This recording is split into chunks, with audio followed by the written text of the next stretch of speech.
What's happening, everyone? It's Rod with Power Group. Welcome back on the Pursuit of Wealth, your home for MJ stocks, crypto assets, and interviews. And in this edition, real estate. Today is Friday. Happy Friday, February 10th. Hope you're well. Hope you have a great weekend ahead. Going to try to keep this video as short as possible, but I want to come on and share my game plan with regards to my real estate portfolio. Getting a lot of questions about this. I'll try to keep it as quick as possible, do a high-level overview. Obviously, I've been doing some Airbnb, started that venture. I'll do another video perhaps on some tips and tricks, do's and don'ts, things that have been working, not been working for me, but I want to go over my game plan with regards to the real estate portfolio of mine, what I've done in the past and what I'm looking to do going forward. Before we get to it though, make sure to smash the like, help support me in the channel. It doesn't cost you anything. If you're new, you can subscribe, tick the bell to be notified on any future videos or when I go live. As I mentioned, going to be going over my real estate portfolio game plan. Started an Airbnb. I was a long-term landlord in Prince Edward Island, where I'm originally from. Now I'm living in Edmonton, Alberta. And I did the long-term rentals for quite a while. I was a landlord for about 7 years, and I recently pivoted into the short-term rentals.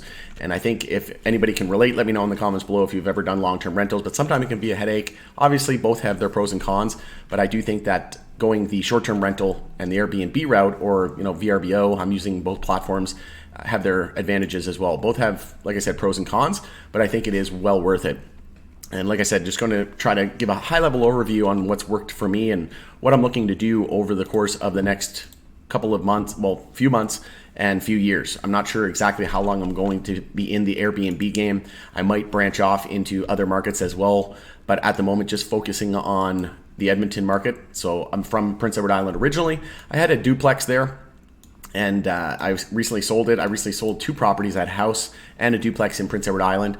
And obviously, after the big boom from C19, everything just exploded, and I took advantage of those high prices and that liquidity in the market. And again, this isn't going to be something that like a blueprint. This isn't going to be everybody else's game plan, right? This is just my game plan. So you need to tailor what's going to work for you. You need to potentially find some value in this. That's the goal of this video today, that you can take away a few things and hopefully apply it to your situation. But again, everybody's situation is different.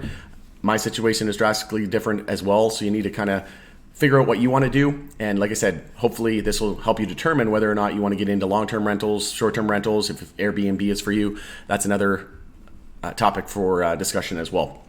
So I want to jump into just a blast from the past. So I'm from Prince Edward Island. Those of you that don't know, it's on the east coast of Canada, right between Nova Scotia, New Brunswick, and Newfoundland.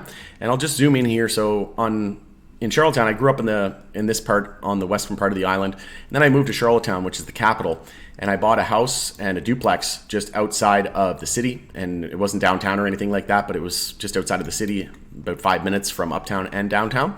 And I'll just zoom in here, do the street view. But essentially, I bought the duplex first. It was a income property. So there was two units in this property. So 374, 376.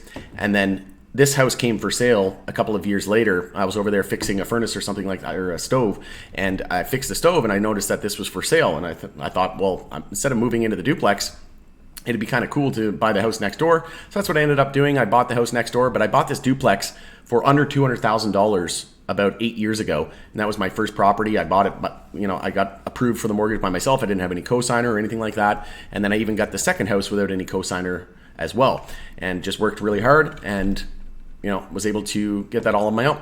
But essentially, I ended up doing a bunch of renos to the house as well. But long story short, I bought this for under $200,000. I bought this for around $170,000. The house, I bought this for around $190,000, the duplex.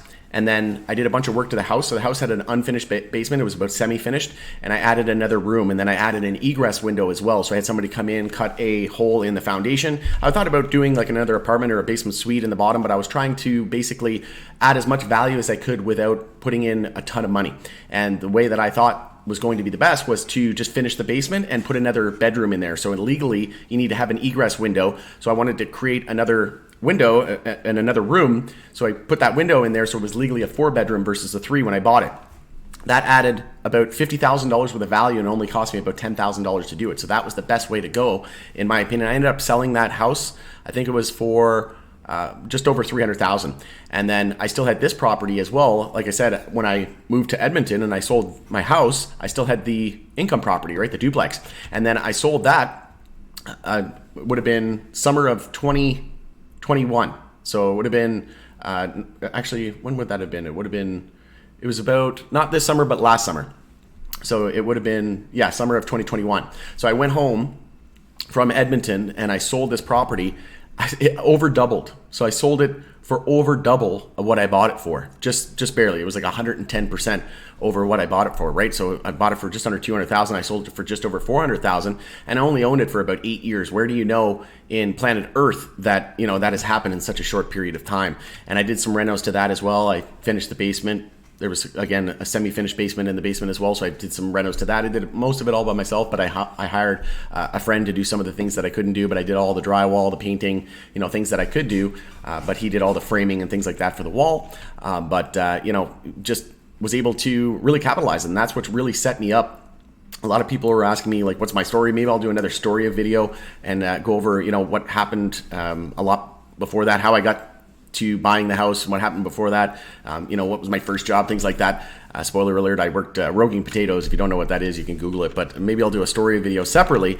But I was able to amass my fortune mostly from real estate, right? And then not only that, I was making a bunch of money off of the cash flow from these properties as well, from the duplex, because I had two renters in there, right? A landlord for about 7 years, and I was pulling in over 100% ROI on that. So I was pulling in, I was making probably a couple grand a month, a little over $2,000 a month, and it was only costing me about little over $1,000 worth of expenses, right? So that's what you call double dipping. And then the price of the property went up, right, as well. So it went over double. I was making double in the cash flow per month of what my expenses were, and the house doubled over that same time period. And what happened was I ended up buying when there was a bunch of foreclosures and things like that in the market. Obviously, that's not going to happen very often, but you need to realize the opportunities when they come your way. And now look at the lowest price. So when I was looking for houses and duplexes in PEI back, it would have been in around 2014, things like that, somewhere around that timeline. I was looking for houses, duplexes, things like that. I wasn't really sure, but I definitely wanted a rental property and I definitely wanted a house to live in. And there was no shortage of houses going for $130,000, $150,000, $200,000. Now look at now look at Charlottetown, PEI. The lowest price here is $310 for just a tiny little house. Look at how tiny that is. $327, and then it goes up quickly. $400,000, $500,000. So I think this market, right? I didn't want to buy high. I didn't want to sell high and buy high. So that's why I moved to Edmonton, right? I wanted to buy the beaten down condo market. But Edmonton in general and Alberta in general is very, very undervalued in my opinion. And we'll go through this a little quicker here, but you can see here, this is the downtown Alberta, Edmonton, Alberta condo market. You can see here there's condos going for $60,000, $70,000, $80,000, $90,000. There's no shortage of condos under $100,000, but then you've got everything all the way from $100,000 to $200,000. There's no shortage of them even between that price range, right? And I know tons of people in PEI that are buying condos for $300,000, and it's not even in Charlottetown. It's like on the outskirts in Stratford. So it's just, it's kind of ludicrous what the price valuations. And then you go to Calgary, Alberta, no shortage of homes as well under 100,000. Well, there's only a few, but then there's no shortage of ones between 100 to 200,000. So I think Calgary's another great market to potentially get into. Again, this isn't financial advice or investment advice. This is for entertainment purposes only. I'm sharing my thoughts and opinions, but I'm focusing mainly on the Edmonton condo market. And just to give you some comparables, Greater Edmonton. So again, no shortage. And then if we go here to Toronto, Ontario, so 300,000 starts at the lowest is like 300,000, and then it gets right up into the 400,000s real quickly. If we take a look at Vancouver, so $100,000 just for a parking stall, and then it gets into 300,000 rather quickly as well. So very similar to Toronto, right? And then one thing I wanted to just kind of go over some of the talking points here of what I'm looking to do. So my main focus right now is focusing on markets that are undervalued, right? So I'm selling high. I don't want to buy high, right? And I didn't really want to rent because rent was expensive. So I figured, I work from remote, so I can work wherever there's internet, right?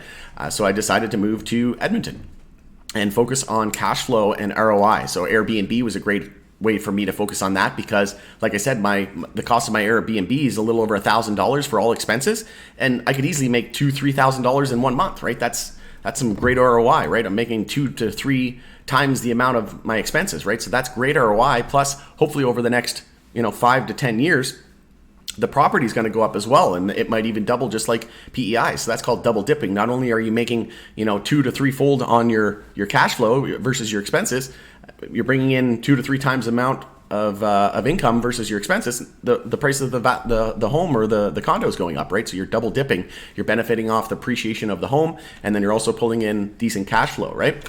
And then, like I said, it's all about double dipping. That's exactly what I did in PEI. Bought low, sold high, and then benefited off the cash flow. And then I also focus on low price properties to protect against market downturns. So we could see a market downturn in real estate. I think that Edmonton would hold up a lot better. The condo that I live in right now that I'm recording from, I bought for $70,000, and it sold about in 2007, I think it was, for $230,000, right? So how much lower can it really go? I mean, some Teslas cost more, so you would think that we're going to be coming to a bottom here soon. And I mean, $70,000 for a condo, I can't see it going much lower. And like I said, there's no shortage of condos between 80 and 100,000 in Edmonton downtown, Calgary as well. There's a few, but then there's a ton between that 100 and 200 point price range as well, right? So protecting against a market downturn, even if interest rates do go up, and there was some numbers today that tenfold the job numbers here in Canada, and the strong labor market could impact mortgage rates. It could increase the mortgage rate, right? And then not only that, CBC said typical mortgage payment could be 30% higher in 5 years, the Bank of Canada warns. And this came from Statistics Canada and Bank of Canada. And this doesn't really get into trends and statistics. Maybe I'll save that for another video as well. This is just to give you a high-level overview of what I'm looking to do. And who cares if mortgage payments are a little bit higher, 30% higher, or interest rate goes up if the mortgage is only worth $100,000, right? If you buy a home for $400,000 in Toronto or Vancouver, if interest rate goes up 1-2%, that's a big deal, right? That could push some people over the edge, and they might not be able to afford it. But 1-2% on a $100,000 mortgage, right, versus $500,000 or $1 million home, who cares, right? So even 30% on 30% higher for a mortgage payment, if you're living in a condo or a home that's around 100,000. Who cares if it's 30% higher, right? So you're protecting against that market downturn. But again, focusing on markets that are highly undervalued, like the Alberta market, I think again they're probably going to weather that storm a lot better than most, right? Versus Toronto or Vancouver market. But the low-priced homes, that's also going to be beneficial as well. Like I said, when the interest rate goes up. So there's multiple factors that are governing my decisions and things like that. I'm factoring in all different metrics, but like I said, that the fact that Alberta is so undervalued, it's just been on a 15-year downward spiral. It's just been a burning pile of cash for most investors. Sucks to be a seller in this market, but great to be a buyer, right? So it's definitely a buyer's market. And I did a video not too long ago, actually it was 1 year ago, wow, time flies, my next big investment, the downtown condo market. And this is just kind of my story and my journey, right? And then to Airbnb or not to Airbnb, my next investment, pros and cons, tips, tricks, would love your feedback. I decided to pull the plug and go ahead. So closing day, got the keys to my new condo and Airbnb. You can check these out if you want to see that. And then I go over, like I said, I did also a short video here, Edmonton Airbnb host community meetup. This was just this week on Wednesday, and there was like 35 hosts there in the area, so that was pretty cool. And did some projects, things like that. Installed a smart lock, installed a camera on the outside as well. And in my first 2.5 months, I made $10,000 in earnings, and I'm well over that now, leading into 6 months. But just in the first 2.5 months, I broke $10,000 in PEI. When I was charging rent, I would only have made, the most I would have made was $4,000, because I was charging $1,000, a little over $1,000 for each side. So that's $2,000 because there's 2 units in the duplex, times 2 for 2 months, 2.5, so around $5,000. I over doubled that using my Airbnb, and that was in my first 2.5 months before I had any reviews or anything like that. Now I know all the tips and tricks, and I've figured out the algorithm. I'm a Superhost now. I actually hit Superhost 2 out of 2. So there's qualification periods every 3 months, and I hit Superhost the first 3 months, first time, and I hit it again. So, and then there's perks and things like that for doing it for a whole year straight. But if you're interested in Airbnb, you can go to www.airbnb.ca/r/rodm2 29. So that, again, that's www.airbnb.ca/r/RODM29. That's my referral code. If you sign up, we both get a referral pay, and I'll put the link to that in the comments of this video as well, and in the description section if you're looking to get into that. And then if you do refer anybody else, you can earn up to around $600 for referring other successful hosts as well. And like I said, it's just another way to protect against, there's so many people that are struggling at the moment. And I seen, the price of eggs, people are complaining about the price of eggs right now. And I mean, I just bought a carton of eggs, dozen eggs for $4. Who cares, right? That'll last me a week and a half. That's like 40 cents a day. And the same people complaining about eggs and the price of eggs will go to the convenience store instead of going to, the local grocery because it's close, and they'll spend $7 on a bag of chips, right? So, you just got to change your mindset. Figure out ways to supplement your income. If you got a home, if you got an extra room in your house or an extra, a basement apartment, you can maybe make that into an Airbnb or a VRBO. I use both platforms, but again, this is just my game plan and what I'm looking to do over the next few years. So if you found value in this, if you could smash like, I would really appreciate it. It doesn't cost you anything. It supports me. It supports the channel. Share the video with anybody that might find value. Check out the referral code for Airbnb if that interests you. And if you have any questions or concerns or any suggestions for me, tips or tricks or do's and don'ts, let me know. I'd love to hear from my fellow hosts as well. But going to end it there. Thanks again for joining us on The Pursuit of Wealth. It's Rob with Power Group. Hope you have a fantastic weekend ahead, and we'll see you in the next video.